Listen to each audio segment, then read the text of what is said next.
गीता का सबसे बड़ा संदेश कर्मण्येवाधिकार अस्ति। कृष्ण कहते हैं मनुष्य का अधिकार सिर्फ कर्म पर है, फल पर नहीं।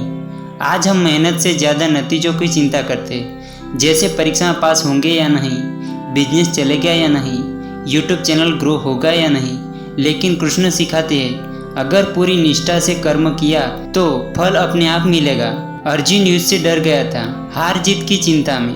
तब कृष्ण ने कहा, अर्जुन कर्म कर, परिणाम की चिंता मत कर। और वही अर्जुन जीत का प्रतीक बना। पढ़ाई करो सिर्फ सीखने के लिए, काम करो दिल से बिना डर और शक के। कृष्ण कहते परिणाम से बंधे रहोगे तो डरोगे, कर्म पर ध्यान दोगे तो सफलता तय है। श्री कृष्ण का दूसरा संदेश, निडर रहो।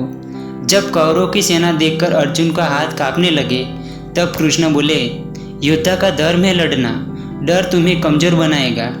आज की जिंदगी में भी यही लागू होता है, चाहे इंटरव्यू हो, परीक्षा हो, स्टेज पर बोलना हो या बिजनेस में रिस्क लेना हो, डर सिर्फ हार की तय ले जाता है। अगर कृष्ण अर्जुन को डर छोड़कर युद्ध के लिए खड़ा कर सकते हैं तो हम भी छोटे छोटे डर को हराकर जिंदगी की लड़ाई जीत सकते हैं। कृष्ण कहते हैं जो ज़्यादा खाता है बिल्कुल नहीं खाता, जो ज़्यादा सोता है या बिल्कुल नहीं सोता वह योगी नहीं बन सकता। इसका अर्थ है जीवन में संतुलन जरूरी है। आज के समय में हम या तो काम से डूब जाते हैं या पूरी तरह आलस से, ना हेल्थ पर ध्यान ना रिश्तों पर। ऑफिस में दिन रात काम करने वाला व्यक्ति पैसे कमा सकता है लेकिन शांति खो देता है। आलसी इंसान समय गवा देता है। कृष्ण सिर्फ भगवान नहीं बल्कि सबसे अच्छे मित्र भी थे। उन्होंने द्रौपदी की इज्जत बचाई, सुदामा की गरीबी मिटाई और अर्जुन को मार्गदर्शन दिया। असली दोस्त वही है जो मुश्किल वक्त साथ दे, ना सिर्फ हंसी में बल्कि आंसुओं में भी।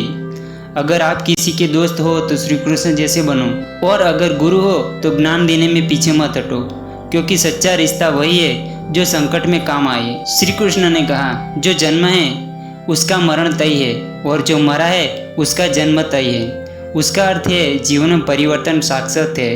आज नौकरी जाएगी कल नहीं मिलेगी, आज असफलता है कल सफलता होगी। हालात बदलते रहेंगे, इसीलिए दुखी मत हो। स्थायी सिर्फ तुम्हारी कर्मों और चरित्र है, बाकी सब अस्थायी है। श्री कृष्ण हमेशा मुस्कुराते रहे, चाहे युद्ध हो चाहे साजिश। उनका जीवन सिखाता है संकट कितना भी बड़ा हो, मुस्कान और सकारात्मक सोच सबसे बड़ा हथियार है। जब शिशुपाल ने 100 बार कृष्ण का अपमान किया तब भी कृष्ण शांत रहे, क्योंकि उन्हें पता था गुस्सा हमें कमजोर बनाता है। जिंदगी में कितना भी तनाव हो, अगर मन शांत और सकारात्मक है तो हर समस्या का हल निकलता है। तो दोस्तों, श्री कृष्ण के विचार हमें यह सिखाते हैं, कर्म करो, परिणाम की चिंता मत करो, निडर रहो, जीवन में संतुलन रखो, सच्चे रिश्ते निभाओ, परिवर्तन को स्वीकार करो और हमेशा मुस्कुराते रहो। अगर हम इन विचारों को जीवन में उतार ले तो कोई भी मुश्किल हमें रोक नहीं सकती। श्री कृष्ण सिर्फ भगवान नहीं, वो जीवन जीने की कला है। तो आप कमेंट में लिख दीजिए, जय श्री कृष्ण।